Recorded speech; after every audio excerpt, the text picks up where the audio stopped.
Mambo vipi, it's a boy. Na leo tumekuja na story ya Ringtone, na Mike Sonko na Alai of course. So mnajua hizo story venye zimekuwa zikiendelea from last week.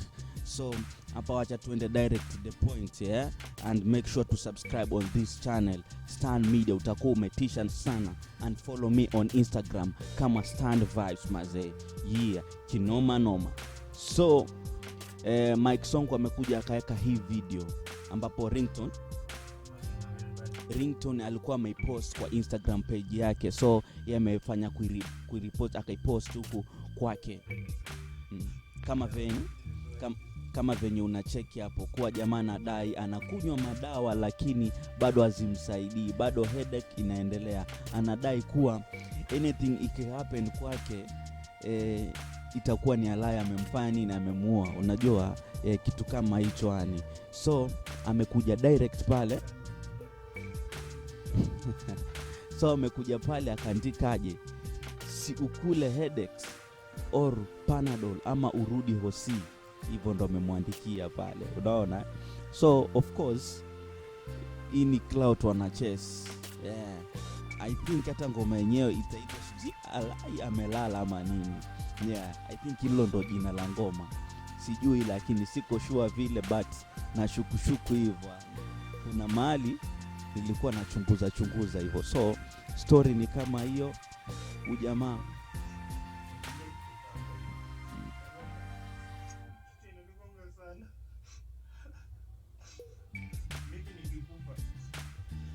Alai ameniua, mimi siko mgonjwa. Watu mniombe. Kenyans, please pray for me. Nimekunywa tu dawa na STANI. I'm having a very bad headache. Hizi dawa zote tumetoa Mpesa natumia, lakini kichwa yangu haiponi. Nagonga kutoka hapa hivi. Nagonga. Kichwa inanigonga sana. Mimi nikikufa ni Alai ameniua, mimi siko mgonjwa. Watu mniombe. Kenyans, please pray for me. Nimekunywa tu dawa na STANI. I'm having a very bad